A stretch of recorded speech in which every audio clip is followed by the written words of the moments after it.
on her. I don't care. Anyway. Here we are, guys. Hello, everyone. One more time. A nightmare starting, just so all of you viewers can appreciate how much effort goes into this.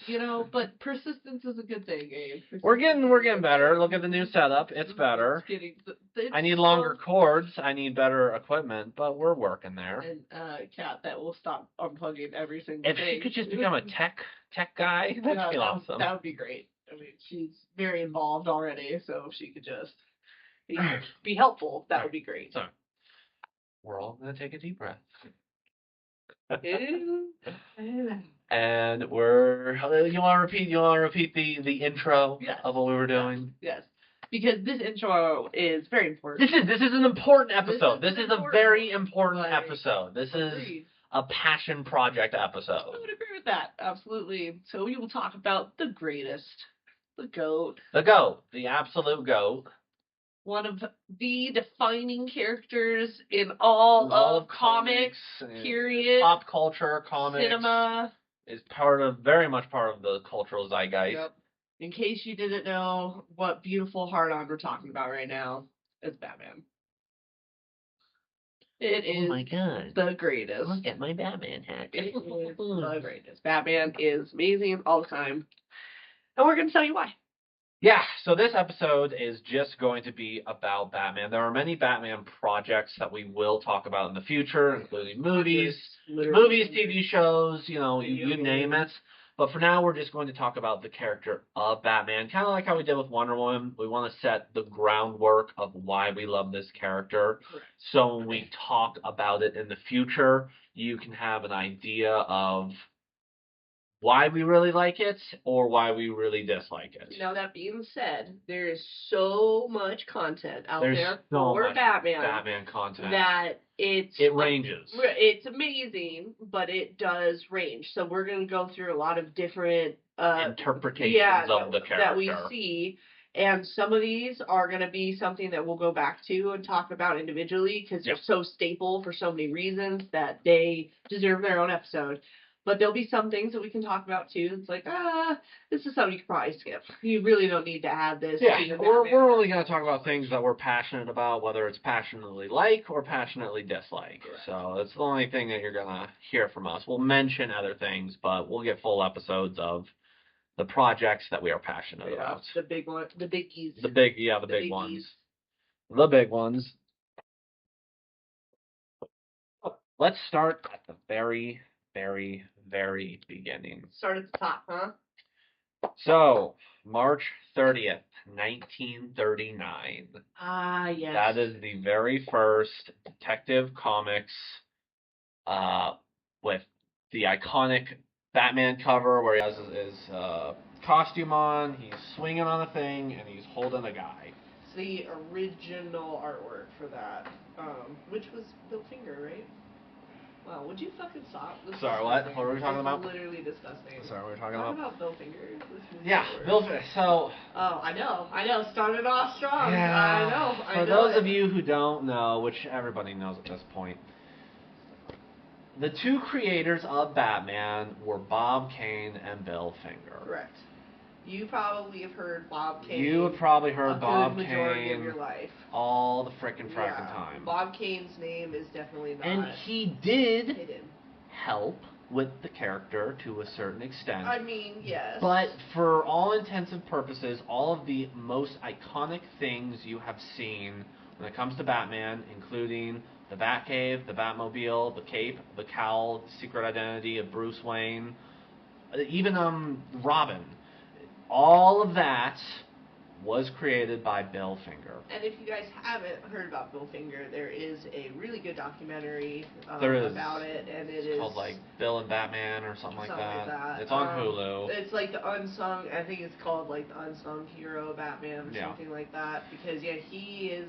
Well, he was done dirty. He was done real dirty. So basically, he hasn't ever gotten any credit. He is now. Yeah, he is. In recent years, he has on Batman projects. You do see the addition of Bill Finger. But for literal decades, Bob Kane took all of the credit and he refused to give any of it to Bill Finger. And Bill Finger actually passed away penniless. He died of poverty. Yeah, because which is insane because crazy. he created one of the most profitable, iconic IPs of all time. You're hard pressed to find anyone who doesn't know who Batman is. You may not be a fan, but you know who Batman is. You don't even have to like comics and you know who Batman is. Yeah, so. and he is responsible for, I'd say, at least 90% of the things we find iconic in the character. Even like one of his iconic stances where he's standing looking down at Gotham. Yeah, again, sure that's his artwork. He thought of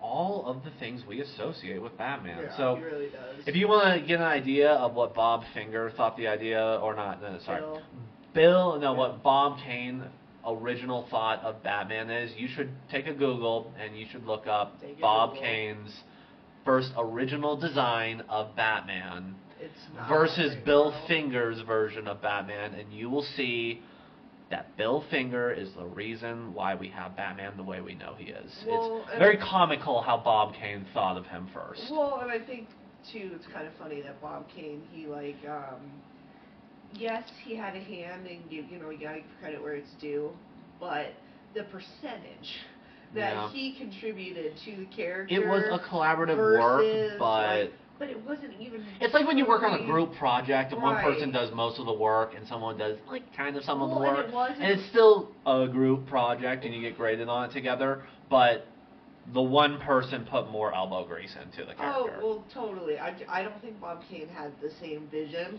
as Bill Finger did at all.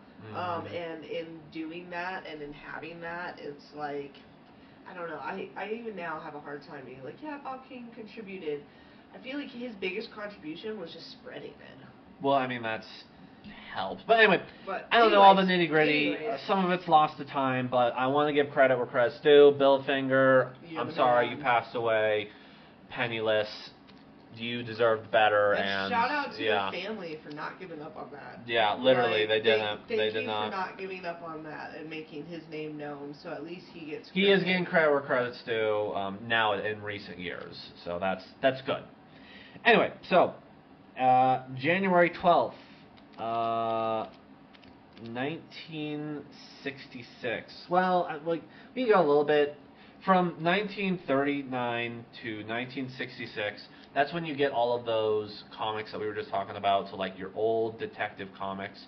And it started as a detective comic. I was gonna say. And laid the groundwork in. Yeah, and it was pretty dark and gothic. It was based off of a character named The Shadow, which was also in the mist of comic book characters at that time.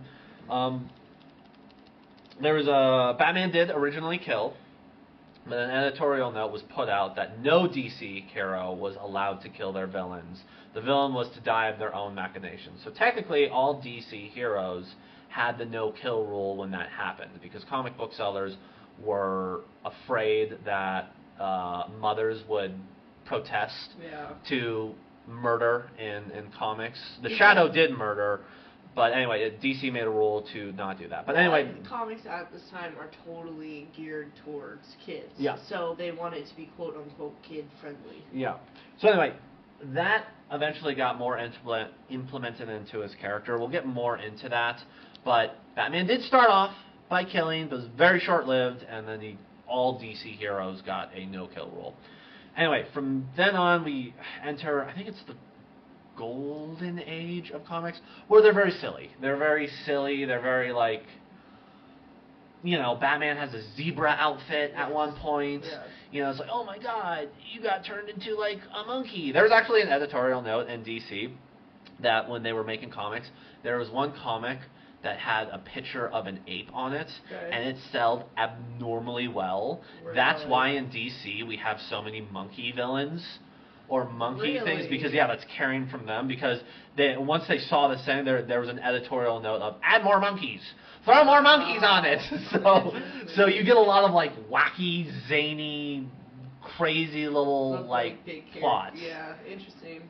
So anyway, that happens for a long time, and then I'll let Lucy take the reins. In 1966, a certain show came out. One of the best things ever. Everyone, flee for your lives! Emergency. Batman speaking. Warning all of you to brace yourselves for big news. The biggest. Tell them, Robin. Holy superlatives, Batman! It's really exciting. Soon, very soon, Batman and I will be batapulting right out of your TV sets and onto your theater screens. That's right, Robin. So in 1966, one of, I think it was Batman's first on-screen appearance, isn't it? I think so, yeah. I don't think he had anything before that, but they had a show that was the Batman show, and it had one of the greatest people ever to play Batman. My boy. Oh, yes. So, God, where do you even start with this show? I would say it started on, was it CBS? Was it the network? It was started on some network. I mean, CBS sounds right, but I really don't know. And it was during an era that I like to call, and we've talked about this, Batman has always been synonymous with justice. Totally. And how society has viewed who upholds justice. Mm-hmm. Batman has changed along with that. So this is during the time, if you're familiar with the 60s, an older TV, you get the Andy Griffith kind of it very much. Small town sheriff. Where it's like, everybody trusts him, he's very out in the open, he's during sunlight, he talks to citizens all the time. Right, I mean, this was the time period where he was in commercials, reminding kids to look both ways before they cross the street. Exactly. He was your friendly neighborhood Batman. Well, absolutely. And very goofy. And what was so big about this version of Batman is kind of like what you just said. It really aligns with how we, society, perceive justice and who upholds it. Batman literally has a red phone that is a direct line. So this is pre the bat signal. He has the red phone, and that red phone is only for Batman, so that the commissioner or the whoever, like the president, has his number. You know, anybody. It's Batman, you gotta have his number. Anybody that needs Batman's number has his number for this red phone, and I think one of the standout moments in the show is they're in the Batcopter, flying around, and as I can literally hear the theme song. I can literally hear it. And he's just then the chorus goes. Yeah, exactly. Oh, I literally, as soon as he's in the Batcopter, it just popped in there. You just hear it. Anyway, continue. So, but he's in the Batcopter, chilling, the little two-sided one, him and Robin. They're waving down at people. People are having a picnic. Like, oh my God, there's Batman! It's gonna be so safe today. Yeah, like, exactly. Don't worry. Like, they literally have lines of dialogue where it's like, oh yeah, we are gonna be safe because we see Batman. And like, there's even there's a couple storylines where Batman only does what he's able to do because citizens help him out, or they lend him a hand, or it's like that Andy Griffith thing we were talking about of good-hearted citizens, a very good relationship with him, mixed with just that spirit of those zany comics with the monkeys in them and the zebra costume. Take that silliness and put it into the show. Drop it into the show, because this. Whenever I think of the word campiness, I think of this show. Yeah, dude. Because it is so campy. Goofy. It's so goofy. So funny. And it's self-aware about it too, which absolutely. I love. And the way that they have the villains, the villains are very outrageous. Like, the Riddler's costume is just ridiculous. The guy who plays, I think it's, what's his name? Not Andy Serkis. The guy who played Joker. Oh, it's Caesar something. Caesar something. Yeah. He refused to shave his mustache. So you can literally see his mustache. Yeah, so he painted his face white, and he just painted his mustache white. Oh, he's hilarious. And he refused to shave it. And it's great. It just makes it better. It's fucking ridiculous, dude. But the cape and the cowl has little eyebrows on it. Oh, the eyebrows and everything. And it's I think there's an episode where Batman and Joker are fighting off for who's going to be the mayor, and the deciding factor of who's going to be the mayor is who wins a surfing competition. Yep. That is the show. Yes. Well, that's very much, for me, when that happened, it was very much much the Jump the Shark episode. It's like, what the fuck is happening right now? Well, that's Like, to me that's the like, whole show. it's Is it so doesn't take itself funny. seriously At all. ever. At It's all. just like and then the movie that came out, I like love the movie. them dehydrating all the world leaders. dude, it did the until Thanos chemicals. snap before it was cool. So funny, dude. Oh my gosh, dude. And you're just like, It's okay. ridiculous. It is so ridiculous. We're gonna rehydrate people and dehydrate them into dust and tubes and label them. One of the riddles, this is my favorite joke from the movie, is one of the riddles, I don't want to get too far into it because we could do an entire dude, episode we could do about a whole So actually, we're episode. going to save that. I'm not going to Yeah. say my favorite stuff, but we'll talk about that in the future because we can talk about it for a minute. But Alright, that was the version of the character that came out after the Silly Silly comics, and that's a version that we both love. I Batman love, is capable of being love. silly. Love. And again, Batman is very capable of And being dark, but also really silly. And I do really want to push that, like, this was not a dark show at all. No. They do not hit on any really No. dark themes. It's good They- American values. Right. It's a very, wholesome, this is They're what we're basically doing, just like, Boy Scouts with the entire with time. toys. Yeah. Like, and that's what it is. Like, oh yeah, the bomb. Like, oh my yeah, god. I know, dude, I know. just, I don't want like, to get too far into it because we can totally get too far God, into it's it. so good. But Well, I'm we'll just return. I'm just We'll make an curious. episode about this. I'm just curious, was your joke the Robin joke? Yes. Yeah. The riddle. I won't spoil it, but it's so. Who thought of it? Okay. Anyway, it's either that or the bomb joke. Oh, God. It's so. Okay. Anyway. It's ridiculous. Anyway, so. The show's for those If of you who haven't have watched not it, seen it, just please it's a hoot. watch it. It's a hoot. There is the show, but they also have a movie. Yeah, It's- watch the it's- movie. It's so great, good. Very yeah, Of its time. Dude, we could just talk about But that forever. Anyway, Yeah. before we get too deep into the woods. So that lasted Wow. from 1966 to 1968. It actually wasn't even on air for a long time, but It was so the iconic. impact it made was so insane. Iconic. So iconic. Um, it's crazy. in But they nine- had the Superman show too around that time. It Didn't was they? the Wonder Woman. It was the Wonder Woman show. Wonder Woman. Yeah, I think- Superman must have come right I after think that. yeah, then. I can't remember what year that was, but he Something did have his like own show. Yeah. So anyway, during that time, in 1967, different things were happening in the comic book world.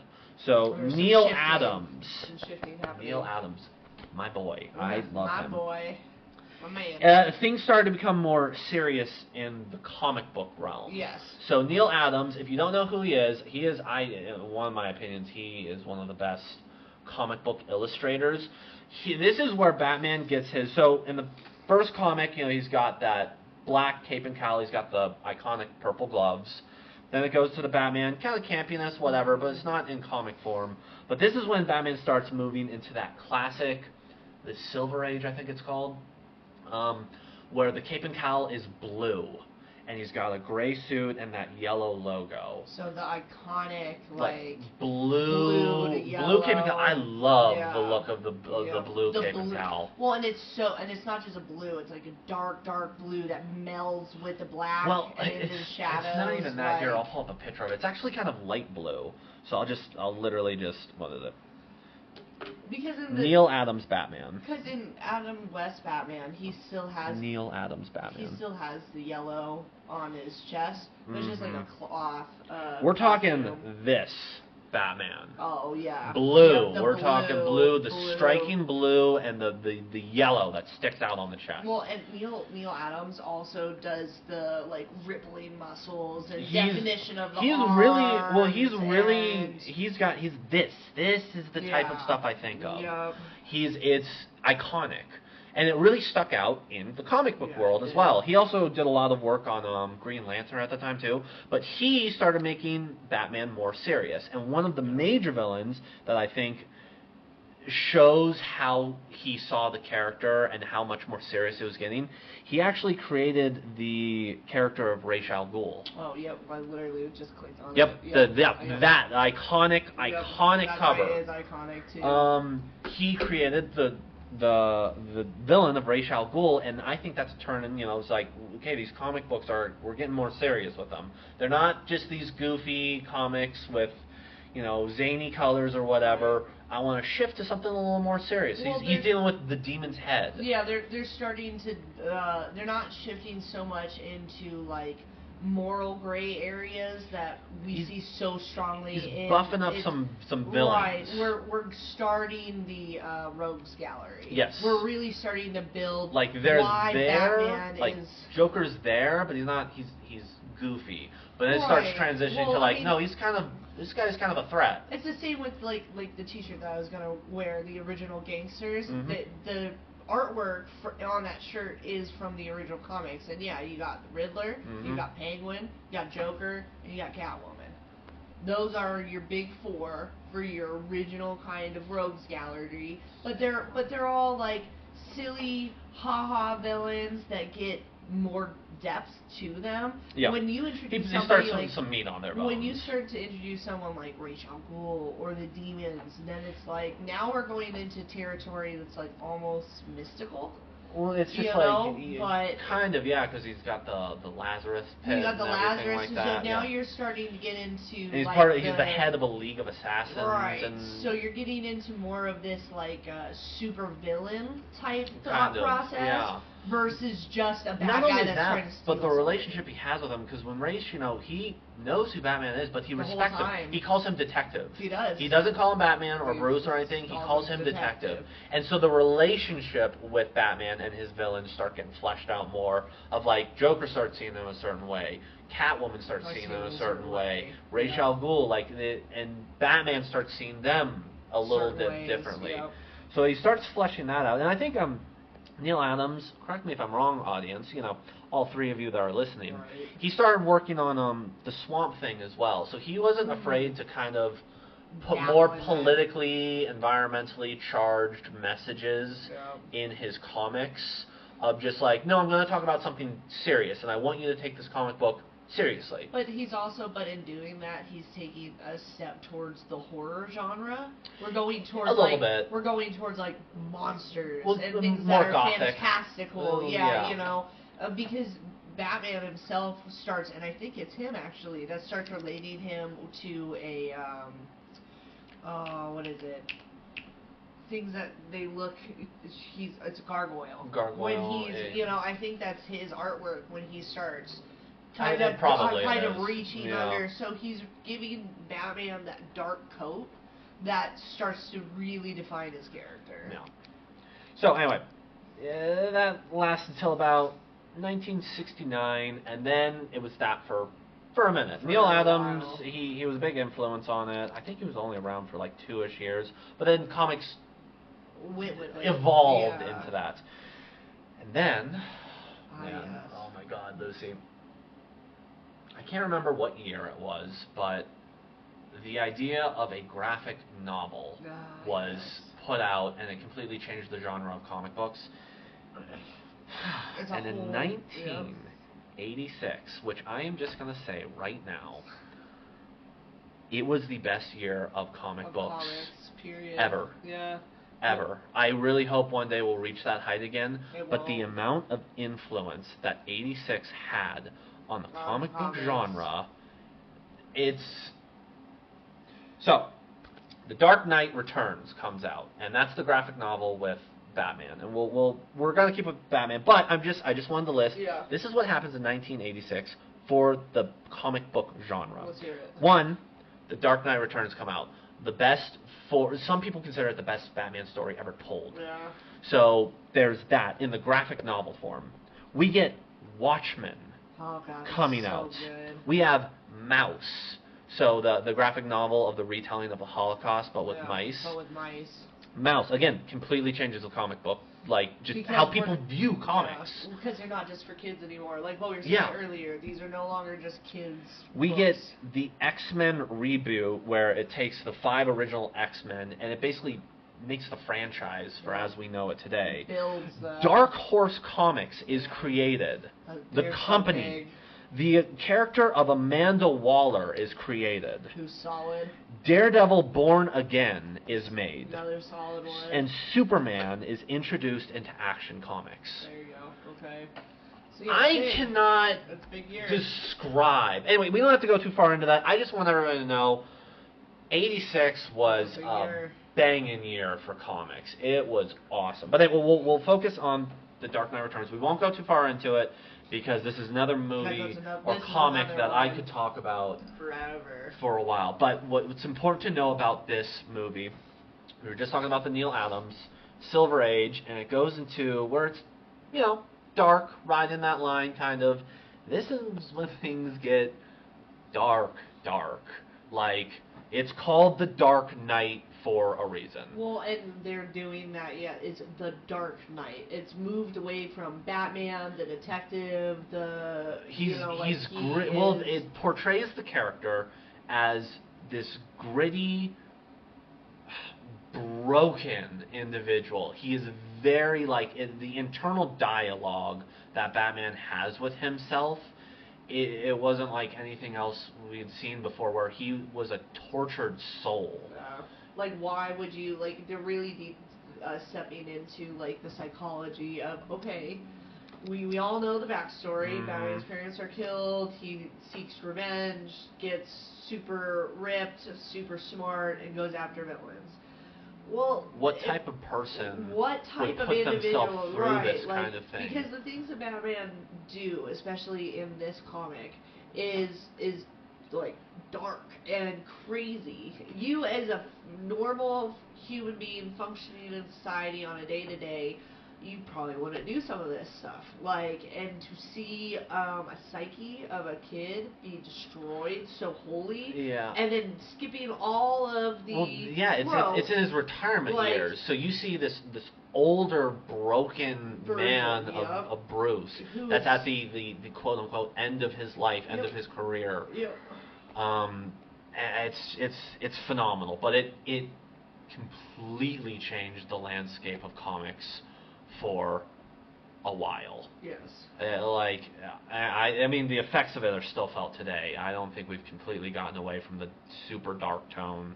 I mean, we're never going to. It's too good. It works so well with this character. It's not just works well; it makes the most sense for this character. It does. Well, he's born of trauma. Literally, and then you have the combination of him being Bruce Wayne with the financial wealth backing that he has, but choosing to go in a completely different way, like in the Nolan verse. Well, his life is completely. It's not like, oh yeah, Batman is something like I do, or free time. Neil Adams was kind of dipping into it's more than that.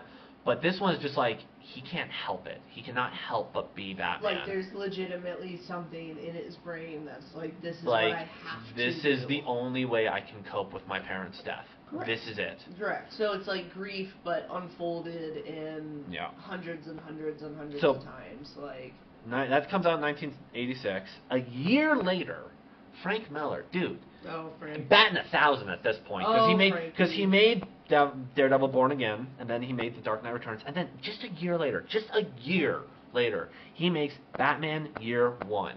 So within a 2-year span, he tells the end of Batman's story, and then tells the very beginning of it. Which is super smart, on the back end, because it's almost like he releases that the Dark Knight, the ending of the Dark Knight, because he wants you to see this is who he is to his core after, fighting crime for 50 years. This is just who he is. And then to flip the coin and say, okay, that's who he is. How did this how start? It started. And how did he do his square He basically one? took that, the original 1939 idea in issue 33. It goes over, Batman goes across the world and he does this, and then a bat flew in through his window, and, that's when he became Batman. It takes that idea, but it takes it 100% seriously. Yep. And it plays it to a gritty 80s version of Gotham, and it's so good. It really is so good. I won't spend too much time on it, but we're following this trend of Frank Millerism, if you will. Yeah, and I do want to state that he is so great at first. We'll get into it. Okay, anyway, so after that, 1988, a year later,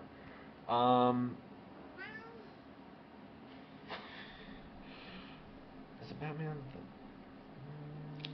Hello, you monster. Batman the... Halloween, Batman, Return. Oh my god, I don't know what I wrote. I can't read my handwriting. Uh-oh. It's okay. It's Batman. That would make sense. You're in the medical field. The Knight Returns. No, the. Oh no! Sorry. I know. I put in abbreviations. Just a year later, after 1987, 1988, we get another frickin' banger. Yep. Batman: The Killing Joke. Which is killer. It's good. Oh It really God. puts it's a Batman story, killer. but it's foremost a Joker story. I was gonna say I wouldn't even call it a Batman story. It's a Batman story in the way that it shows the relationships, right, it involves but it's Batman, first and but foremost a the Joker Killing story. Joke is a Joker comic. Who's that like, written there's by? no way that that's not. That was made by Um, same guy who made The Watchmen. Yeah.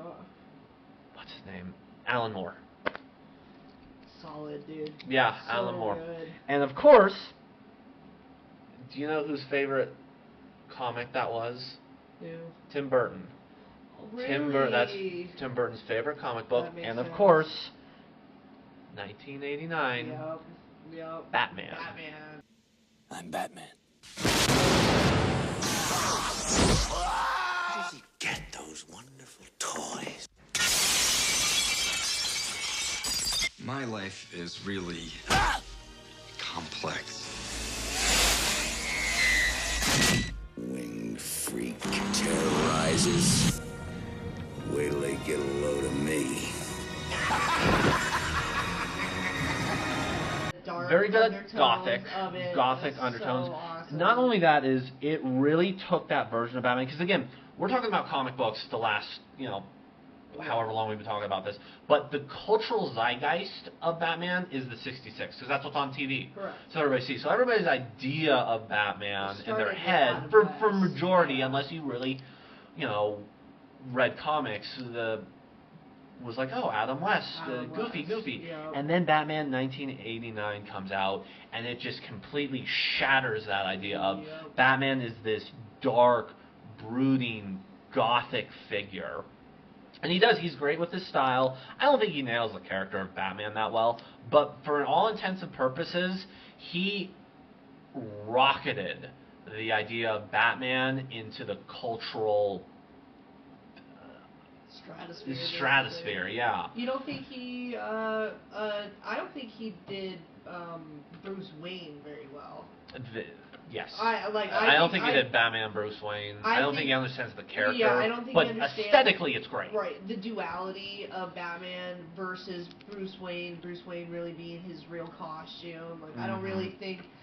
I don't think he really gets that as much. Yeah, well, but there are scenes, and we won't get too far into it, where he's hanging upside down, and I feel like. he's trying too hard. Well, that, and also, not only did he shoot Batman into the stratosphere, Joker. Yeah. Jack Nicholson's depiction of the Joker So good. completely solidified the So character. good. Completely solidified. If you weren't a comic book lover, you were one after Well, this. and then to see Jack Nicholson, someone that's so versed in the art of anger, we've had that discussion before.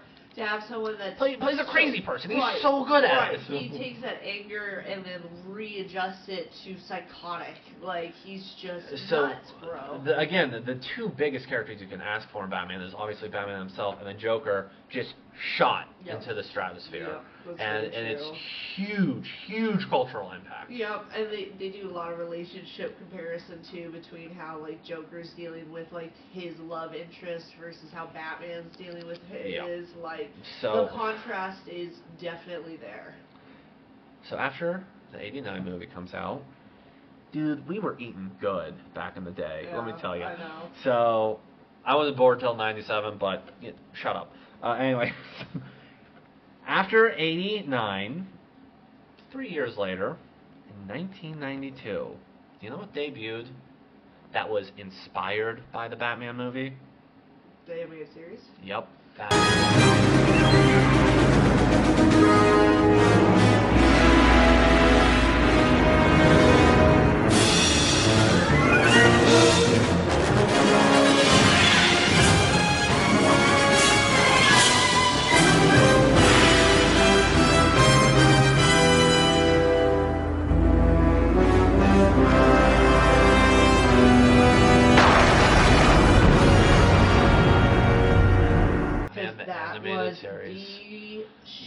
tell costumes. they called it Dark Deco, the artists who made it, but it was very heavily based on the Tim Burton version. They Oh, wanted very this much dark, so. gothic, and Well, and this show in particular, it is the gold star. It literally takes Batman as like, let's just look at his entire universe. They built Gotham, they built Arkham, they built the Rogues Gallery, they the built entire Rogues Dude, Gallery. and they give everybody backstory, character, Yep. the whole thing is This solid. is the gold standard. And if you're a Batman fan, there's no way you haven't seen this. There's no way you haven't at least heard of it. Of just like this was so impactful It on the was. character, and again, as in superheroes in general, this was the new gold standard of if you're making a superhero show, it's gotta have a certain amount of quality. It does, and I mean it was so successful. It had a It won spin-off. 4 Emmys. Yep. It was such a good it show. is so good, and the thing is, it holds up. You know, a lot of times you go back on these movies or something, and you're like, oh, maybe it was the nostalgia, maybe it wasn't as good. I go back and I watch this show, and there are some episodes where I'm like, oh, yeah, it's a little, but dude, all of it holds up. It's timeless. It's great. It is. I mean, the way that they handle their villains, specifically like Two-Face. Penguin. He gets a 2-parter episode just for him.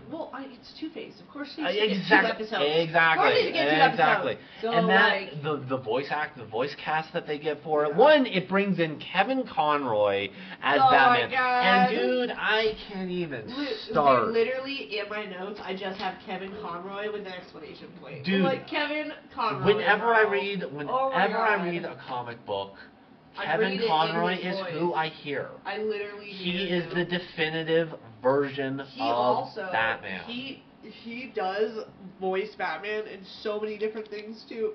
When I was researching, Video games, movies. when I was researching, obviously TV show. yeah, when I was researching for this, I was like, well, how many is he actually in? And it's easily over 30. Oh yeah. I mean, oh, yeah. I oh, literally yeah. just started going through the list and was like, holy shit! Because not only does he do that, he does cameos in every show. So he does a cameo in Teen Titans, and he's Batman. Exactly. Like he so is the definitive voice. Yeah, even that Batwoman show that came out recently, he was in that He was. too. He was. Like, he was an so, older like, version. so- They were trying to do a Kingdom Come thing. Anyway. Well, I mean, so It was the Batwoman show. We're not going to talk we're about not it. talking about it. It belonged in the trash. I mean, rest in peace, Kevin. Because I know. You dying is a death of a voice for real. Like it. Sucks. Who does the Joker with him? That he's Mark like, I won't, Hamill. He's like, I won't do it without him now. Yeah. Mark. Like, well, again, same thing. Is Mark Hamill's voice of the Joker? When I read comic books, especially the laugh, he's so good. Yeah. And same thing is in all of the projects that Kevin Conroy was in. If Joker was in those same projects, you bet your ass it was Mark Hamill. that Mark Hamill was there laughing alongside. And they actually even had an agreement with each other that's like, hey, if we're going to take on a project, we have to do it as a team because Batman can't exist without Joker, and Joker can't exist without Batman. You gotta have both sides of the coin, and for it to be the same voice actors. Again, can you imagine striking gold twice? I know. Your 2 biggest characters you can possibly think of get the 2 best voice actors respectively. Dude. It's hard to believe we struck gold that hard. Like, they killed it, though. They did. The animation style, the characters, the writing, the voice acting. And then they introduced Robin, and you get another show, Batman and Robin. Yeah, like, what is it? They renamed the show on the last 20 episodes or whatever. I think it just became and then Batman and Robin. Yeah, and then the new Batman Adventures come out where everybody gets a redesign, but all the elements are the same other than the animation. And they upped their animation a little, So, oh my god. So anyway, that goes till 95. And then, in 1966, well, actually, I guess I should backtrack a little bit. Right before Batman the Animated Series came out, I think it was the same year, actually, your favorite movie came out. being sarcastic. No, My I'm favorite not. No, movie. I'm I was not. like, No, are I'm you not being being that. sarcastic? I thought you were going to take the reins on that one, Well, but I just wasn't sure because I'm trying to remember, when does Bat Nipples come out? Is that 89? Lucy, we're talking about your favorite Christmas movie. Oh, I know what we're talking about. Oh, I know what we're talking about. Is remember, it is what is it? It came out in '92, and that's what helped inspire the animated series. Oh, Yeah, really? it's part of the That's Tim. It's part of the cool. Tim Burton verse. No, that makes sense. That makes sense. I mean, oh man, that version of Batman, and I think that movie, and I think we've had this. Real quick. Which movie are we talking about, Lucy? Tell the audience. I'm sorry. The nerds they're clamoring, Lucy. They're clamoring to know what the fudge you're talking about, Lucy. Oh god, it's the greatest Batman movie ever. How they should know. They should know. Okay, Lucy. Batman Returns. To destroy Batman, we must first turn him into what he hates the most. Us. You got kind of a dark side, don't you? No darker than yours, Bruce.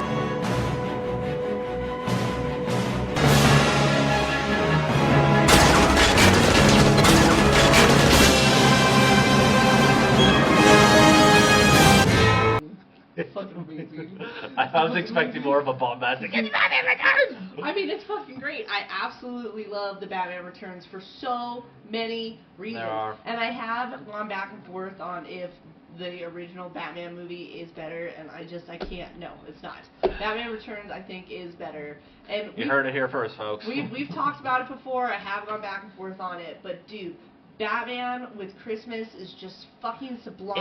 It's like peanut butter and jelly. It's It so just fucking good. melds and so then, well together. And then you have On the, top of that, oh my god, you keep going. You have the comparison, because that's the best Batman storylines is when you have a direct comparison with Batman and his villain, and one of the main villains is Penguin, who Danny DeVito fucking killed it. He really, Fucking Danny DeVito killed it. knocked it. He did just as good of a job as Jack I Nicholson. fucking loved it, dude. He he's was great. so great, and to have him be born of high society, but then thrown away In the trash. in the trash, The trash you man. know, and then you have Batman, who is quote unquote thrown away by society, but in the opposite direction.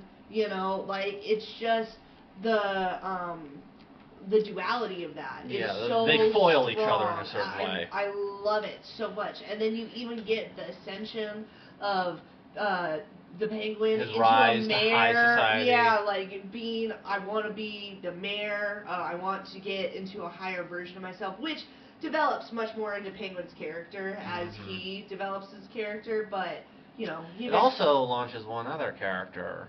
fucking Catwoman, Yeah. baby. She's This so made fucking good, dude. Michelle Pfeiffer, right? Michelle motherfucking Pfeiffer. Her Yes. portrayal of Catwoman. She- It did the same thing that it did with Joker and Penguin and Batman. They became iconic. To this day, I do not think there's been a better version of Catwoman. I don't. Yeah. I really, really She really don't. did kill it. She fucking She killed killed it, dude. From being an overworked individual who's just trying to build her way into society, she's doing her job, which literally gets her killed Yeah. because she's just trying to do her job, Yeah. and then she gets killed by what Max good something whatever. It's Max Shrek. No, It is. is it Max Shrek? It is. Really? It is. I thought it was Max like Goodwill. It's or Max something. Shrek. Oh my god. Did But you? I will actually. Never mind. We'll save that for when we talk about this movie. So, but to have her go from there and like, dude, the design of her apartment when she comes in and she's just so disheveled, like, I don't know about you, but I feel like male directors have a very, very, very hard time portraying what it is to be a woman that is distraught. Typically, if it's a male-written anything, Okay. the female character is like, oh, I'm just gonna fall so sexily on this bed and just cry for hours. That is not what the fuck she does. Wait, that's not what women do. Oh, no. Like, I mean, some of them do, but all in all, like, you... My stall. Yeah, exactly. Like, the divas out there, but I don't know, dude, the way that they build her and the way that she can just, like, God, like her, I can see it. Yeah. Her falling out of the building, getting herself up, literally pulling herself loses from her mind. death, Yeah. dude. And she's bleeding from a head trauma. She just covers herself in milk. She's got the hello there in the neon sign, Yep, but it says yep. hell Yep. here. It's just Well, you can see that there's a so huge, because good. again, where we were talked about how Tim Burton's favorite comic is The Killing Joke, and Yep. the main idea of The Killing Joke is that it just takes one bad day, and that's what happens to her. And that's what happens She to has her. a bad day, and just everything's different. I love how homemade her costume is. Oh, her dude. costume's iconic. It's Iconic, all stitched dude. together. It's so dope. She And gets to like put those nails Yep, on. and She gets her own whip. And she's literally flipping out in her apartment, just being like, I'm done, because, you know, you have your typical... She snaps. Yeah, you have your typical like, female problems of your mother's calling you because you're not married, Mhm. or you're not making enough money, or you're not doing this. I mean, and she's just like, I literally don't fucking care anymore. Yeah, Like, she breaks her answering machine. She goes in because she sews, so she takes all those needles, creates them. Like, her costume is badass. And Yeah. then when she's fighting, It's very and it just homemade, which I rips, like. and she's Yeah. got her hair out. I mean, she's solid. She's fucking solid. There is I think no we're gonna have to revisit this movie my and God. talk about it because this is one of my so favorite Batman fucking movies. good, It's really dude. good. It's so and again, good. all of that with the background of Christmas and togetherness. That Yep. whole thing with the mistletoe between them. Yep. It's So it's good. what really sells me. I think a lot of times they try and set up the bat and the cat. Yeah. Just because they're Always. obligated to. This movie, I believe it. Yeah, I do too. totally I do believe they're too. pairing. Well, and I even love too that they figure out each other's secret identity At the same time. Yeah, it's really so good. It's really 'cause good. It just shows that how connected they are and how much How the real, similar they actually are. Well, and like how their costumes are their real personalities Yep. and their real Yep. Yep, face, yep, yep. and they're just here because they have to be. You good. know what I It's mean? good. Like It's good. I love it, and I also love that her unhinged look, her saying that, fuck it, I don't care. That actually makes her better at what she's doing that she's been trying to do this whole fucking Yeah. time. Like, it's just so She just wants to be her good. true self. She just wants to be herself, and it's so fucking good. I love her. It's good. It's good. She's so good. So anyway, so that's again darker tone, Batman the animated Darker series. Tone, yep. That's where the cultural zeitgeist is. And then we take a left turn. Oh man. In 1995, Warner Brothers. Tim Burton actually did want to make a third Batman movie. He did. But after the mixed reception of parents after Batman Returns, after they saw the Penguin bite off a man's nose. Who cares? It was so good. The parents did. The moms did. Oh my God, who There was cares? a lot of mom protests. Do you know how upsetting that is? Do you know how I know. good a And third movie I would know. have been? He was going to make Two-Face the main Oh villain. my God! Do you Which know he had how good already it set would've up, been? and Oh. because I can't remember the actor they have for Because Two-Face. they do set it up. He's with a Harvey great Dent, actor though. I cannot like- remember his name for the life of me. It's Quincy Jones. I can't remember what his name is, but I don't think would have it's been a Quincy great Jones. Two-Face. Dude, oh my Anyway, God. he's the same guy who plays Lando. Anyway, That would have been so fucking good, dude. Anyway, Warner Brothers decided to make Batman goofy Oh, again man, because this that's what is- the parents want. So we made a left turn, and they hired a guy Oh man, these movies named hurt. These movies hurt. Joel Schumacher. Schumacher, baby! And Joel remember that Schumacher. 66 era we were talking about where Oh, everything's my goofy? God. Imagine that, the goofiness, but it's Coming this Friday. The criminal in question. His accomplice in crime. A woman in danger. A partner in training. A hero in black. Val Kilmer, Tommy Lee Jones, Jim Carrey, Nicole Kidman, Chris O'Donnell. Batman Forever. Rated PG-13. The adventure begins June. It's so, how would you describe it? It's done literally the worst way you could possibly do it. It's Well, like there's- it's like thrown up campy. It's too much. Exactly. It's too much. That's what I mean. Where like It's there are like- parts of it where I'm like, well, the first one that comes out, which was it Batman and Robin that came out, or Batman Forever? Batman Forever. No, because that's the one with. I think it's Batman Forever that comes out first. God, we had this discussion last time too. It's very hard to differentiate. No, it's Batman and Robin first because Batman Forever has Batgirl in it. I thought Batman Forever. We talked about because I thought Batman Forever was the fourth one, or should have been the fourth one Right. because Forever, four, Would've made but they made it sense, third. right. Either way, the one with Riddler and And Two-Face and Tommy Lee Jones, that's the one we're talking about because that's the one that first came out, and it did well I financially. think that one is Batman and Robin. I think it might be, but you guys know what we're talking about. But Jim Carrey Oh my god. as the Riddler. I know. And so you can just tell that this movie is different. It's there's a stark contrast between these movies and the ones we were just talking about. Very much so. Gone is the gothic vibe. Gone is the kind of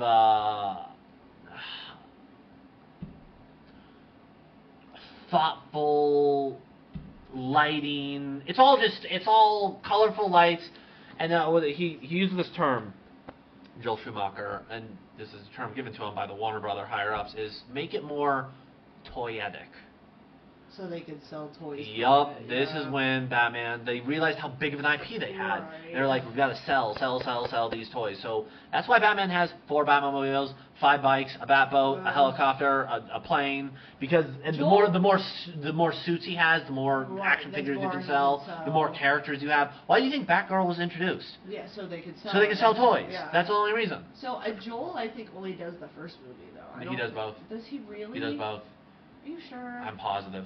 God, I am he's so positive. Trash, bro. Such Joel trash. Schumacher, he's a good director, but these Those movies movies do not are reflect so that. bad. These movies Those do are not so reflect bad. it. So the first one, and we won't spend too much time on this, we're just putting it out there of how people saw Batman shifted after these two Right. movies. Because the Riddler and Tommy Lee Jones, Yeah. Two-Face, Yeah. that came out, and the main actor was Val Kilmer. Yes.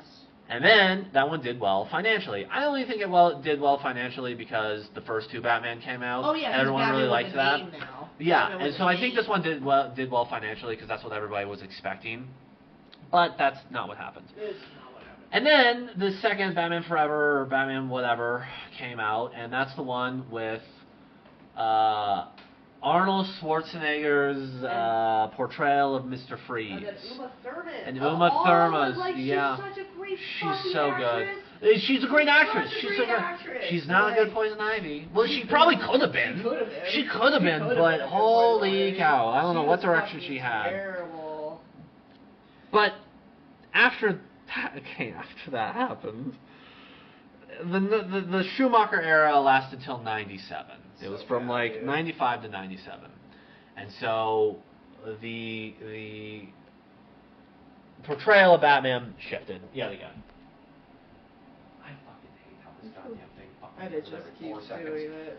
It's really annoying. But anyway, after this, That's so funny. Warner Brothers. I just looked it up. It said the reviews is 78. Loved the acting. Okay. Shut up. Okay. For which one? Wait, which one? Batman Forever.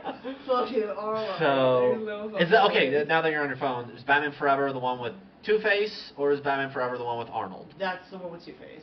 That's what I thought. Yep. So Yep. Forever Yep. should have been the 4th one, but Forever is actually the 3rd one. Yeah, because they just can't get their shit together. Anyway, There was also supposed to be a 3rd one that Joel was supposed to do, and they're like, well, yeah, because the one with Arnold Schwarzenegger, Batman and Robin, so fucking did not bad. do well Because financially. It was terrible. It did was not do well fucking terrible. financially. The So amount- Warner Brothers, being Warner Brothers, were like, pump the brakes, we gotta put out, we're losing money, we lost so much money on this. People don't like Batman for some reason anymore. For some reason. So anyway, Can I just say the bat nipples and the credit card? That's what killed it, dude. Like, oh my god. Like, many things killed this It was movie. so much. Dude, us rewatching it actually hurt. I know. It We actually rewatched. hurt, We did dude. our It homework. actually- We did our homework. I I would be able. I don't know. So if, much of I that don't- movie is I don't know if I. scrubbed from my brain. I don't know if I hate the movie. I don't know if I do a hate episode on it. It's just Can we do a shake my head at it though, at least? an SMH. You Look at the like- camera. Shake your head. It's This is just it. like- This is it. like, this is because Oh man, it's so Yeah, bad, dude. That's It's how so general bad. audience. That's how general audiences felt. So anyway, Oh bad. so they pump the brakes. Yes, they do. Very much so. And this is actually one of the longest stretches of, because again, we're talking about Release, 89 is release, original release. Batman movie. Then right after that, Batman Returns come out, and it's only between a couple of years. And then boom, boom, boom. So they're cranking out these Batman movies. Batman material, And then they were like, after the 97, they pumped it. They pumped it. Now during this time, while they were pumping the brakes movie-wise, Comics. some notable comics Yeah, came out. some This comics. one, they weren't. I don't think they were nearly as iconic. They're good, but They're not as iconic though. Hush came out in 2002. Hush was a good That's one of the modern ones that Yeah. people kind of turn to, where it's just like kind of a. There's another retake on Batman. Well, but- it's. I think it kind of reinvigorated because we had to go through the 90s of comics, and I won't even get on that. But they were dark for the sake of dark. Right, They were. just being dark. Yeah, they They're weren't like- great quality. They're like, how dark can we make this character? Yeah, How and all funny comics, not even can Batman, we- all comics had this problem in the 90s. Just this hyper fixation on. Which, if you think about it now, that's kind of funny because we're having the same problem now. We'll get to but it. in We'll get movies, to it. Like we're just doing the same. I was fucking about to make a thing, joke dude. that Zack Snyder might have been at the helm. For real, dude. Anyway, He definitely might. anyway, so Hush comes out. It's pretty good. Yeah. Pretty, The 2005, Court- The Man Who Laughs. I guess I thought that one was older. No, that one came out. The Man Who Laughs it was was- a retelling of Batman and Joker's first meeting. Yeah. So it was a retelling. And it did well. People liked it. Yep.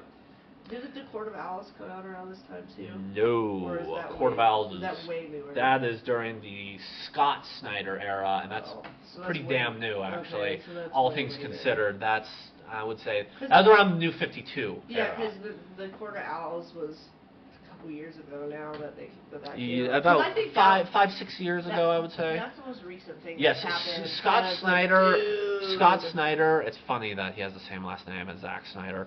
But Scott It Snyder, I actually think, kinda has sucks. probably the best handle on Batman Yeah. comic-wise in this modern era. It's him and somebody. I think it's something Greg Capaldi.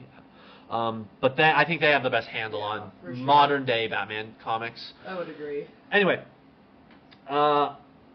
Warner Brothers saw that the comics were doing pretty well, Really? and they were like, Cool. people liked Batman. We have to reboot the franchise. We gotta do it How do we differently." reboot a franchise? How do we do that? So in 2005, they met this very young director who only had, I think it was 1 or 2 movies under his belt. He was He's new. not experienced. And again, these were low budget movies. But Warner Brothers, thankfully, took the gambles. And you gotta give credit where credit's due. Yeah, you know, sometimes they shoot right. they took a gamble and they hired Christopher Nolan. Thank God. I'm going to show the people of Gotham their city doesn't belong to the criminals and the corrupt. And I can't do that as Bruce Wayne. But it's a symbol. What symbol?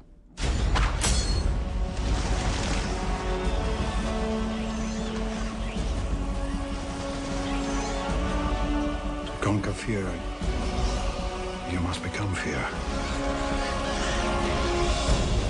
To do the Nolan I was trilogy. gonna say the Nolan verse. And this is when we return to not gothic, but dark. I wouldn't even Dark. say dark, more hardened. I would say dark. The Dark Knight, or The Dark Knight, just that movie, it's pretty rough. I would say the Dark Knight It's is unapologetic The of- first movie where Batman begins. First one's a little harder. Yeah, it's I not would as say, dark. I would say that one's more just like harder. It's a great like, Batman origin story. It's almost like a warrior story. Well, it's like a hero's journey. His big inspiration was Year One, obviously, Right. and he wanted to kind of put that to screen and commit to it. And he did a phenomenal job. he did. Basically, what Frank Miller did for the comic book worlds of retelling Batman's origins, Christopher Nolan did in the Just same with movies. with the movies. Yeah, for sure. And I think Because- it's one of the best tellings of Batman's origin stories Oh, out there on agreed. film. And I mean, I think we were talking about this when we were watching it the last time too. But Batman doesn't actually make an appearance until halfway through the movie. It's all Bruce An Wayne. hour, and they waited an hour Right. before they even So touched the cape and cowl. It's all Bruce Wayne building up to where he is, mentally breaking Yep. himself down, Yep. and then building himself back up. Yep. His relationship with Alfred, with the You city. understand why he's doing Right. it. Everything is given an explanation as to why he's trying to become this dark figure to strike fear into people's hearts. Because you talk, or we talk about, his parents' death being so traumatic, which is why he's doing what he's doing. But it's never really shown. And in the Nolanverse, they really do that. They flesh him out. They really Batman flesh Begins, out. I think, is my favorite Batman origin. Well, I mean, I guess it's the only Batman's origin put to film. All the other ones are like, they allude to it. There might be a flashback or two. That's it. But this one really takes the time Yeah. to flesh out the character of Bruce Wayne. Yeah, it's not- and it's- his building of the persona of Batman. It's not like Spider-Man, where we see Uncle Ben die 80,000 times. Yeah. Like, Well, I don't know. We've seen Thomas and Martha get shot. I mean, that's true. That's true. fair amount of That's time. true. But it's But I know what usually- you're saying. I It's know what you're usually saying. like a flashback Yeah. or something. The bang bang, the pearls are flying. So, and we won't get too far into it because, again, we could talk about each of these movies for a while. But for all intents and purposes, from 2005 to 2012, the Nolan dark Batman era, it's back, baby. It is. Even though- We're on the top of the hill. What could go wrong? The third movie was. What could go wrong, Lucy? Oh, 2016, gee. nothing's gonna happen. We're gonna be Oh, fine. gee, I don't We're gonna know. be fine. We're on the top of the hill. We understand what Batman's character. You know what the nice natural progression would be, Abe? To really get some good supporting characters for Batman. Like, I don't know, Superman or Wonder Woman, and maybe the Justice League? Well, Ah. we'll preference this with, in 2008, Yeah. the Marvel Cinematic Universe started. And it started it very well. And they blew the fuck up. And yeah, they blew up. Every blew movie the was a fuck hit. up, dude. Hit after hit after hit. And But I do want to say that they were only hits because they were well thought out. They were good. With They were good. They were good. stories that were integral to the characters. to passion create. projects. All of them passion Very projects. much so. And so, Yeah. Warner Brothers saw it, and And they was were like, licking their chops. They were licking their chops. The idea of a cinematic universe where every single movie we make makes buttloads of money. Look at all of our character. But we've Look got at all this IP we yeah, got. look at all of this stuff we got. Look But we at all have to this be. shit. But Lucy, we're at the business table. We have to be different from Marvel. How can we be different from Marvel? Let's make it unnecessarily dark for everything all the time. Do the right thing. We know better now, don't we? Devils don't come from hell beneath us. They brought their war here. No, they come from the sky. The world has been so caught up with what he can do that no one has asked what he should do.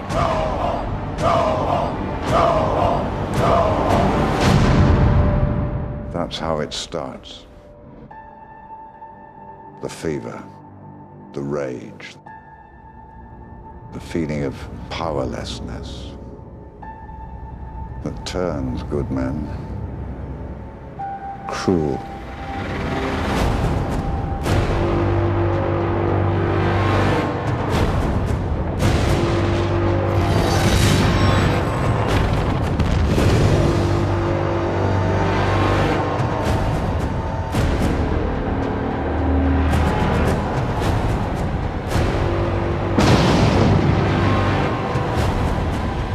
Tell me, do you bleed?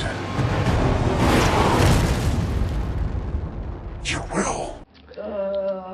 And so Super dark. they get. He's not even a bad director. He's not a bad director, but he needs the right source material.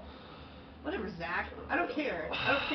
I don't care what you have to say to, pat him on the back. Zach, it's fucking terrible. He did great on 300 and Watchmen. Okay, but you did terribly. Terribly. Fundamental. On these movies. Fundamental misunderstanding Of the every character. single character that he has touched. Yeah. It's fucking It's ridiculous. pretty bad. The Superman That's he pretty did bad. was fucking trash. It's The bad. Batman that he did is so dark that it doesn't even make sense as to why. Yeah. There's no Yeah. motivation, there's no love, there's no Yep. light in the movie Yep. at all. Yep. Like Yep. it's fucking He makes him bad, kill. Did you know bro. in his first? I don't know if I'm allowed to say this. Fair. Well, just because the word might get scrubbed from YouTube. Oh. The R word, you know what I'm talking about? Yeah. Where somebody takes advantage of another person. Right. Yeah. So. What can we say? An essay? Yeah. Right. Zack's original concept for the character is he wanted Batman to get R-worded in jail to make him more dark. She just like. Again, it's the problem we have with the '90s comics where they were too dark, to the point of like it's almost a caricature of the character. Well, and for you to even think that for Batman, he would rather beat himself to death than we won't get too far into it, but it was not well received by critics or fans because it was just so like. Bad. Again, and he made Batman kill, which we'll get into later, because I will do a hate episode about this one. Because it's trash. Because I am adamantly passionate about how much I dislike this movie. It's bad. Like, the amount of hate episodes that we have to do just for this Zack Snyder verse I know. is fucking ridiculous. It's almost every one of them. It's almost every one of them. I mean, our hate episode on Wonder Woman is in that universe. It is. It's a part of the Snyderverse. It's just so fucking bad. Yeah. It actually hurts. Yeah. Like, it actually hurts how bad So it is. imagine, parallel to Marvel, hit. Just DC. Failure. I mean, some of them, financially wise, good, but critically in audience reviews, fail. And I really think the only reason the first two movies got so much, acclaim... It's because it's Superman and Batman! It's because it was Superman and Batman. Who doesn't want to see a Batman versus Superman movie? That's literally the only reason why. Yeah, that's I agree. Literally the only reason. And because people wanted to see this new version of Batman, this new version of Superman.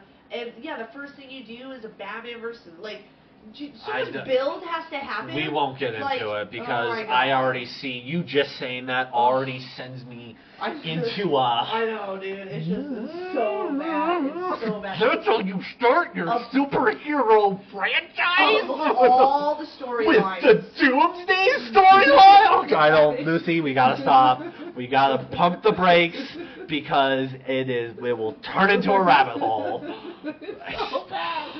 Just know, Zack, if you're watching this, dude, Zack, I'm sure you're a nice guy, but I had beef. How dare you? I had beef with you. I had Batman bona fide beef with you. For real. Oh my God. Anyway, funnily enough, right? Funnily enough. That happens in 2016, right? Batman v Superman comes out. A year later, guess what comes out? Another trash movie? No, the Lego Batman movie. Computer, how do I put the Joker in Arkham Asylum? Quickest route, no freeways. Computer, do you hear me? Hello, Master Bruce. I've just taken away your computer privileges. Gas. A year later. Isn't it insane? It's insane amongst all this trash. A gem rises, a gem made of Lego. Because, brother, let me tell you, if there are two things I love in this world, it is Batman and Legos. And the fact, because, so the Lego movie comes out, and it was way better than anyone expected. And Batman was in it, and everyone's all like, oh, he kind of became a standout character. And so they made a movie for him, and everybody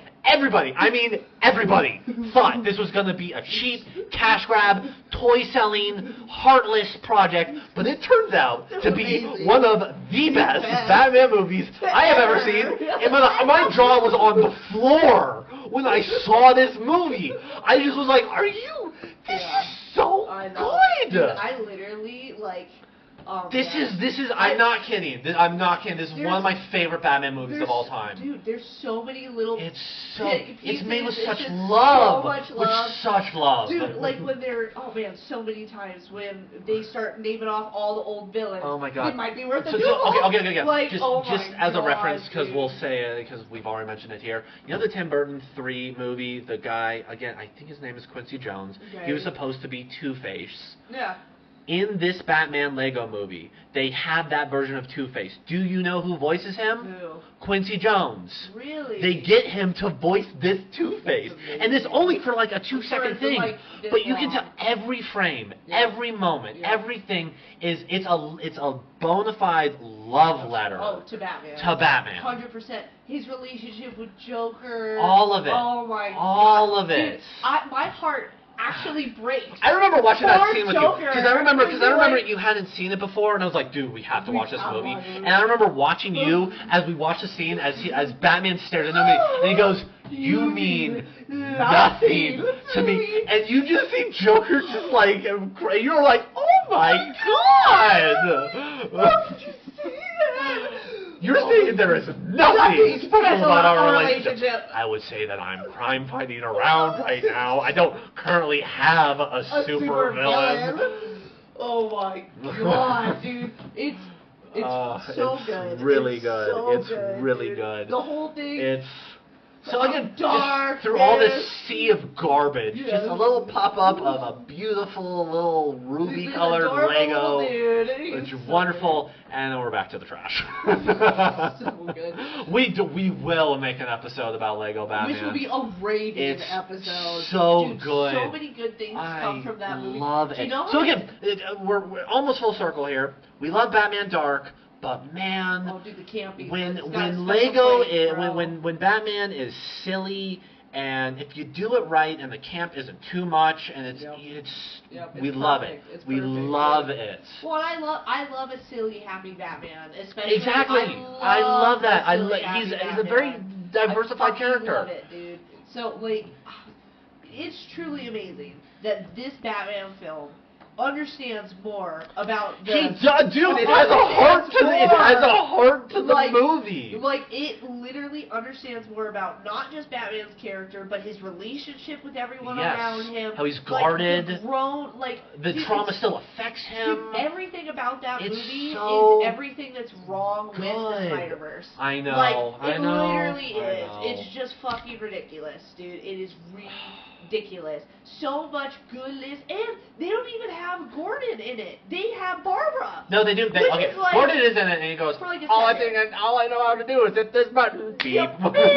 Which I'm fine with. Which is hilarious. Which is such 1966 Batman Gordon vibes. I love it so much. That is so Batman Gordon's 1966 vibes. So great. He has the phone. When Alfred dresses up as Batman, he dresses up as Adam West. Yeah.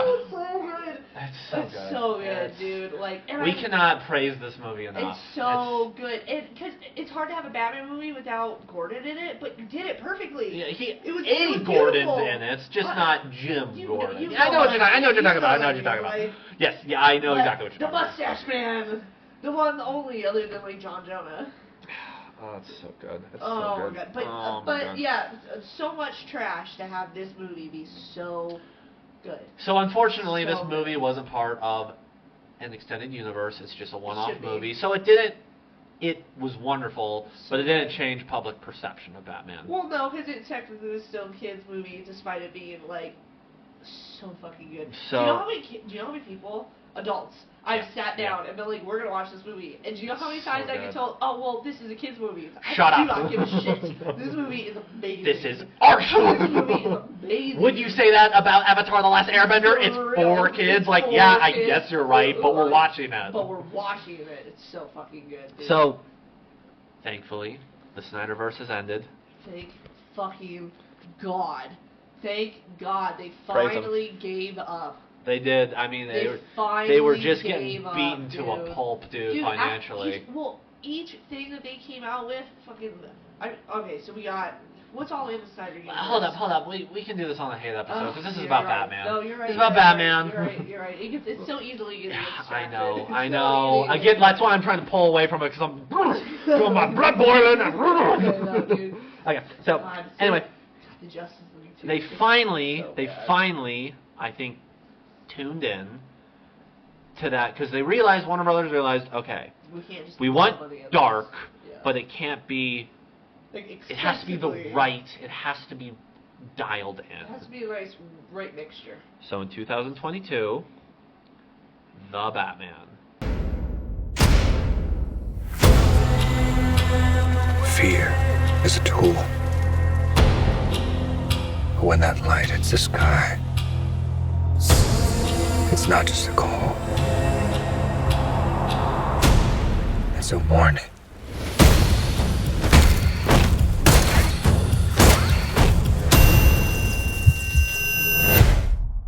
Was released, and that is the most current interpretation of the character on the silver screen. And I will be the first to say that when I went in to watch it, I super did not fucking like it. I didn't like it at all. And then I rewatched it, and I have to eat my words. I have to. There are still some parts in the movie that I think is too fucking on the nose that could have been written a little bit better. But all in all, as far as bringing Batman back to being a detective, bringing it back to that having noir that type dark feeling, tone, I think gothic, very much.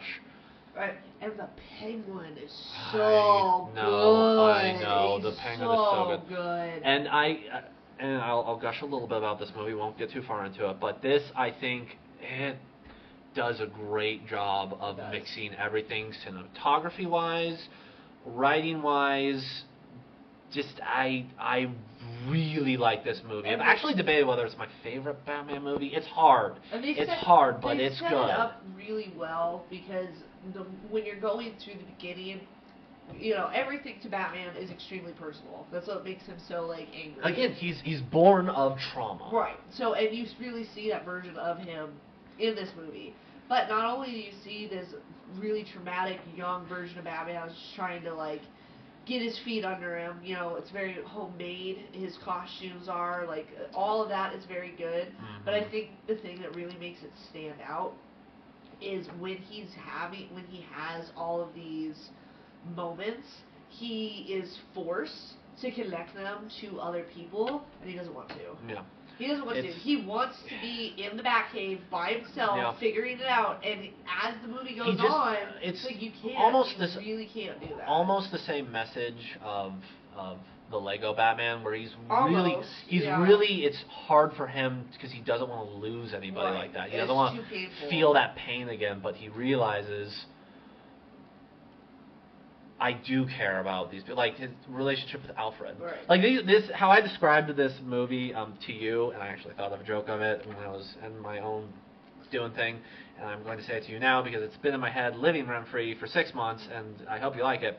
So this movie, I described it to you as, you know, it has all the right ingredients. Yes. It has all the gothic tone, emotionally vulnerable Batman. Great cinematography, great lighting, all this stuff. It has all these ingredients in it. All that. I was like, Lucy, why don't you like this movie? It's got all the ingredients in it. You know, you're making a beautiful, beautiful spaghetti, whatever, and it's got all the right stuff in it. And you know what I realized? The one ingredient that they missed out on that you didn't love. That I am not okay with. It's the Alfredo. Yeah, put respect on the Alfredo. I love him. Batman is nothing without Alfred. How dare he be so fucking disrespectful? It actually hurts. It's like, how can you talk this way to Alfred, you piece of shit? I just want to go into the screen and slap the fuck out of him. That was her name. Like, which, don't get me wrong, put respect on Pennyworth's name, don't get me wrong. But I'm good with this version of the character having that type of relationship. And again, we can go more into this. We will do an episode about this one too. But like, just specific dialogue choices is like, you don't have to do that. I know. We won't get too hard. We won't get too hard into it. But yeah. So all things considered. So they use salt, and they should have used truffle salt. And if you would have been respectful to fucking Alfred, that would have been the truffle salt. Lucy likes the one that's just a little just to what I want. That's what every fan wants, so every fan wants that. Pennywise is the shit. Anyway, so to recap everything, I made a list of all the things I love about Batman and all the things that I hate. Just a big review of basically what we said. So moving forward, everybody knows, we know what we love and what we don't like. You know, what we don't like. Also, I forgot to mention, I'm sorry, I should have mentioned this. In 1996, through 1997, Batman: The Long Halloween came out. I wanted to mention that. It's we did so it. good. We did it. Talk about the long so Halloween. good. We were talking about Batman Christmas, Batman Halloween, baby. Yeah, Those no, two holidays it's really are good. Solid, really good. Solid. I've actually reread Batman: The Long Halloween. Phenomenal It's so read. good. It's real. I would even put it up there with like The Dark Knight Returns. I would too. The Long Halloween And Year One. It's one of those tentpole comic books where it came out and it was. I won't go too far into it because I will do a review with comics. Yeah. We should just pick one each. It's good. It's really good. But I wanted to mention that. We should have talked more about it, but it's right in the middle of those movies and everything we're talking about. Count in 97. Well, it was between 96 and 97 it came out. Between those 2 years. Some good like comic material even though Yeah. So it was actually during the same time as the Schumacher era. Anyway, so things that I love about Batman. Obviously, intelligence, detective-wise. At the heart of Batman, he is a detective. That is what I like. His superpower is his brains. His strength, obviously there's physical strength, but the mental strength, I really like. He pushes himself past what anyone else would do. Compassion. Compassion is a huge part of Batman that I think some outlets miss. Batman is a very, very compassionate individual, and some of my favorite interpretations of him have that compassion. It might be buried, but it is there. Well, I mean, at the root of who he is, he's compassionate. That's why he hurt so much about his parents. Exactly. So. Huge thing for me. He does not kill. He has a strict moral code. Yeah, so that and he will not cross it. That might have been implemented as a general DC rule, but obviously that gets changed. Get born into his character. But another comic I didn't mention, now that I just think about it, because this is when it was really expanded upon, was Batman: A Death in the Family. Is when Jason Todd passed away, and Batman contemplates killing the Joker. It's actually part of the Neil Adams era. Yeah, they talk about it, or he talks about it, himself. and it's like, the comic actually ends where it's kind of unresolved, but it's been a part of the character for a while. So there's some things we didn't go over completely, but these are things that got introduced into his character, and these are the things that I love that has been throughout the years. So strict moral code, does not kill. In fact, he tries some of my favorite versions, or he tries to redeem his villains. Yep. He is very compassionate with them. The Batman animated series, many times he's like Harley Quinn, and he tries to help her. I once had a bad day too. Yep. And he is compassionate to his villains, and he tries to redeem them, even if it's impossible. In The Killing Joke, at the end of it, he says, "Let me try and help rehabilitate you." Right, he's like, nope. And again, it's one of my favorite qualities of Batman. His mission is an impossible task, but he will still try it. It's as J.R. Tolkien would say, would be the long defeat, and that's Batman's life. And it's wonderful and tragic and great and poetic. Tragic, yeah. I love it when it's dark and it's character driven. Everything comes from character. Yep. I do like versions of him where he's tortured. He's just a tortured soul. I mean, but that's who he is, period. Yeah. Unless he's Lego Batman. He's still tortured. Yeah, I guess he is tortured. I guess he is. I guess he is tortured. Fair. No, that is fair. You got me on that one. Unless you're the 1966 Batman. There we go. Then you're just really high on cocaine all the time. Good for him. I do like him being silly. There are interpretations of him being silly. I like where he's almost possessed by the idea of stopping crime, where he kind of can't stop himself. Yeah, an obsession. He's possessed, obsessed. He's driven. I have to do this. And above all else, I put exclamation point, underline everything. He is human. Yes. He has faults. All the things I just listed, very human traits. I hate it. And maybe this is why Zack Snyder's version doesn't agree with me. Zack Snyder does not care about the everyday man. No. He cares about gods. Yes. And he really portrays Batman as God. kind of. I mean, what do you mean kind of? He does. It's not nearly to the extent that some people do it, but I hate it when Batman's not human. I don't like it when they have him like he's still in name There's- human, but he'll have like taken 5 shots and it's like, dude, he would not be moving right now. Like, where he's the plot armor. Unfortunately, when it comes to Batman comics, the person who has the most plot armor is Batman himself. There are some things that happen in comics that literally I love. Clearly, we just spent 2 hours. an hour and 20 minutes gushing over Batman. I clearly love Batman. Right. But there are some comic books I read of Batman that are modern comics that make me roll my eyes. Because it's like, dude, what are you... Okay, just... This is a real comic book story. Okay. Have you kept up with Batman Dark? Batman, it's called Batman Dark, it's the Batman dark, Metal. Yeah. There's even one where it's called Batman Dark Metal or whatever. And it's the one that introduces the Joker who laughs. Right. Or no, the Batman who laughs, sorry. Because he's got the fucked up artwork. Yeah. Yeah, and he's got like Robins on chains. Yeah. Don't like the character. No. Don't like the character at all. I think it's just it's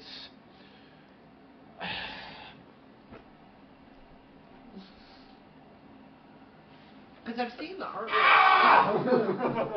I've seen the artwork for it, and the artwork is dark. What is the right word to describe how I feel about it? It is because this is like basically oversaturated dick writing of the Batman character. Dude, here's the thing. Okay, so do you care if I spoil? No. The Batman Who Laughs it has a multiverse thing. Of course, they all do now. And they do a whole thing. It's just Batman dick writing. Well, the whole thing. So Batman Who Laughs starts. Pause real quick. This dark version, this is supposed to be like the Batman, the characters flipped on their heads, right? Essentially. No. Okay.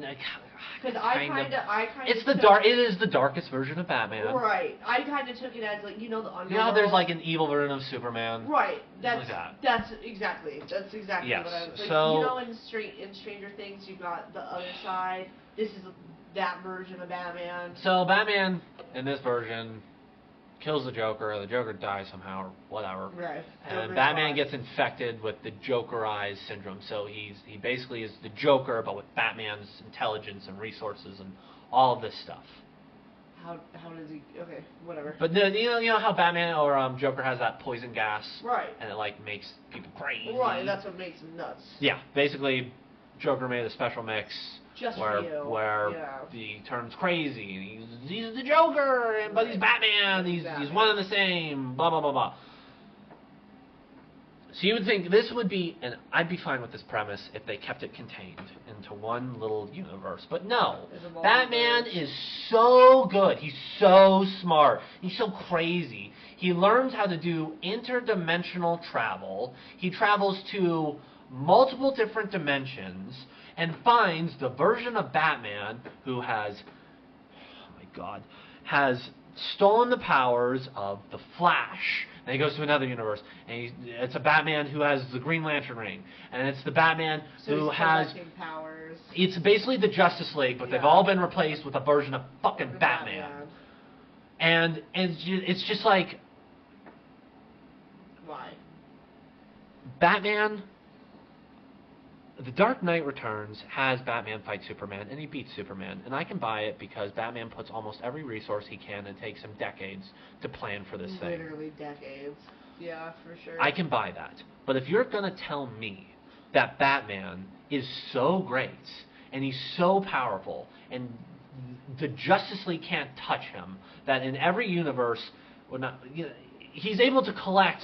Oh, yeah, he beat Aquaman. Oh, he beat Wonder Woman. Oh, he beat the Flash. And then, not only did he killed the rest of the Justice League and every single one of those dudes. And then, gathered a team together to where they're the Dark Batman Justice League.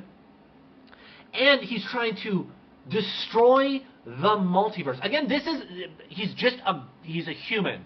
He's a human, and he's raising to levels. This is how crazy the story got. Like Thanos levels. Even more than that, because it gets to the point in the story where the Batman Who Laughs somehow kills Dr. Manhattan from the Watchmen, takes his brain, puts it in his, and becomes the Darkest Knight, who goes toe-to-toe with the mother of the multiverse. And if he kills her, then all existence of everywhere will just cease to exist. And it's like, shut up. Okay. That is a version of Batman that is just so, it makes me roll my eyes. The best Batman stories are grounded in reality and tell very human stories. I think that story would work great as a Superman story, or even a Wonder Woman story, where you're already dealing with gods and these fantastical elements. But when you raise Batman up to, oh yeah, he's just a guy, but hypothetically, if Batman really wanted to, he could take out literally everything you could have ever known, and no superhero could stop him ever. That's not true. It's like, quit riding his dick, dude. Yeah. Quit riding. I love Batman, but really, really. Right. Just because I'm Batman isn't an answer. There was a comic book where a cosmic entity comes over and it contacts Batman for some reason. Because why not? Yeah, he contacts because he's speaking for all humans or whatever, and it's really well illustrated. It's like this cosmic whatever, Jack Kirby kind of style, whatever. And it's this one-off little comic, and he goes, "Why should I not destroy the universe? You know, what's the point of living and everything?" And Batman literally says, "Well, you can't, or I won't let you." And he goes, "Well, why? What makes you an authority on the thing?" Because I'm Batman. He literally says, "Because I'm Batman," and then the entity leaves. Roll my fucking eyes, dude. Like, it makes me want to throw up. Like, well, and I understand what you're saying, because you have multiple times where it's like, you know, Batman almost is overcompensated for because he's human. So, you know, in like the Justice League series, he has a fail-safe for every member of the Justice League, which I'm fine with, but again, he has to meticulously. Well, that's what I'm saying. Like, but everything that he did that he has a fail-safe on is because he knows who these people are. He researches their life, and then he puts energy. He works with them for years. Right, he puts energy into how, if something were to happen, I hate what am I supposed to do? Yeah, I hate the idea that he can just willy-nilly take out the Justice League. The Justice League. Well, they defend and save the planet, the universe, many a time. Right. And I hate the idea of just like, no, this guy, you can just, you know, it doesn't matter if he's old or young or whatever. You can take him out. You can take him out. It's fine. Well, I mean, it's a 2 or 3-parter episode when who is it? Amanda Waller finds all of Batman's shit basically, and is like, "Ooh, we're gonna take down the Justice League with all this shit." And they're like, "Who's attacking us?" Well, it's me. Yeah. Like, so it. But I think that was a good storyline because it fleshed out the fact that Batman doesn't really trust everybody, and he kind of has to put his faith in people, and that's not something that he does. But that being said, all of that takes years and years and years and years of prep versus, oh, I'm just going to do this because I'm that cool and I'm that great. It's like you can't really... It's lame. You really can't do It's that. lame. It's a cop-out. Yeah, it's a cop-out, It is. you know? So, and you're not going to get the best range of character Yeah. if that's what you're doing. It also makes the rest of the DC universe, literally the entire universe, look like a bitch. Yeah, because of Batman, like, Yeah, get out of here. it's lame. Like, get It's out lame. of here. I mean, So it's pegging all the other heroes down to prop up Batman. Where it's just like, no, and I truly believe this, and people can fight me all they want. Batman versus Superman, Superman wins 99% of the time. Yes. And that's just how the comic book universe works. And you can, oh, well, Batman, if he had prep time, like, I don't care. I like Batman when he's a human, when he's a regular guy, and he has to figure stuff out, but for that to be true, he has to be vulnerable and, again, human. And I love that. I love that. Kind of like what you said. I can buy the fact that maybe Batman could beat Superman if everything went the way that Batman needed it to go. Like, he set up... He's going to just do it on any day. He's got a plan for it. He has to have a preset. We need to get to this area because it'll be lead-clad, and then I can do this, and then I can do this. Like, we're talking, like, serious prep. Like, and I think... What's that comic where what is it? The metal guy with the Kryptonian heart, Metallo, shoots Superman. Kryptonite bullet at Superman. Well, Batman is there, saves him, but he saves Kryptonite. You know, like, that's just who Batman is. No. But I mean, I agree with you. Yeah. As far as, like, your list, everything on it, I would agree with. The most important thing for me in a Batman movie or in a story is what his relationships are. And it doesn't have to be a relationship, like, romantic or anything, but who is in the story with him, and how is it... Does he treat them? And how is it reflecting on him as a person and the crime that's happening? Does he go through an arc? Right. If all three of those are connected, then you got a good fucking Batman story. Exactly. But if you're just going for the sake of, I'm Batman and we're going to do this because I want to do this because I'm Batman, it doesn't work as well. No. And it's not going to. Like... So anyway, that's what we love and hate about the character. Well, I'm trying to think. I can't really think of anything interpretations else. of the character. Right. I was gonna say, I think because when I was making my list, I was writing it down. I was like, Lucy probably will agree with all of this. Yeah, everything you said I agree with. I'm trying to see if I can add something else to the negative list. I don't like it when he's overpowered. He doesn't have a moral code. He's not human. He is not compassionate. Basically, all my things that I love, when those are absent or he actively does the opposite, is when I don't like it. I also really like when he's, I've talked about relationships a lot for Batman, but I like it when he's connected to somebody very specifically for something that's going on. And it doesn't have to be a consistent, we're in every panel together. Like, I like it when Nightwing gets older.